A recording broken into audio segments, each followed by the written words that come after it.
Hi, and welcome to Rosie STEM. Today we're going to be talking about how to find the equation of a tangent line. So let's get started. So assume we're given a curve like the one in orange, and we're asked to find the equation of a line tangent to that curve at a particular point, like the line here in green that's tangent to the curve at the green point. The equation of a line is always specified with two things, a slope and an intercept. So we need to find what m and b are in our linear equation.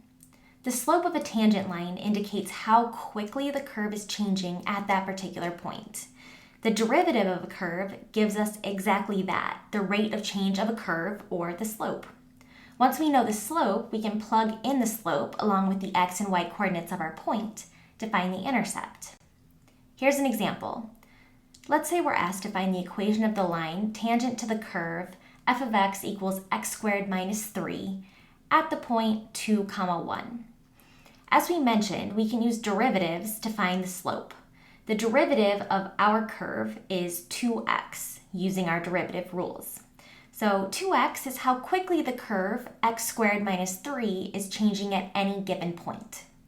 We can plug in the x value for our point, 2, and get a slope of 4 for how quickly our curve is changing at the point 2, 1. Now we need to find the intercept. We know the slope is 4, and we also know the coordinates of a point on the line. It was given to us in our prompt, 2, 1. We can plug these values in, 1 for y and 2 for x, and solve for b. After solving, we see that the intercept is -7. So this plugs in the last piece to our line, and we end up with y equals 4x minus 7 as our tangent line to the curve x squared minus 3 at the point 2, 1. So now you're all masters of finding the equation of a tangent line to a curve at a particular point.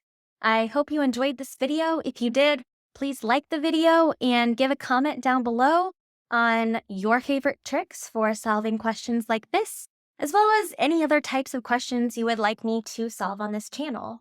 Also, don't forget to subscribe if you haven't subscribed, so that you can see more helpful STEM content. And I will see you in the next video. Until then, stay curious.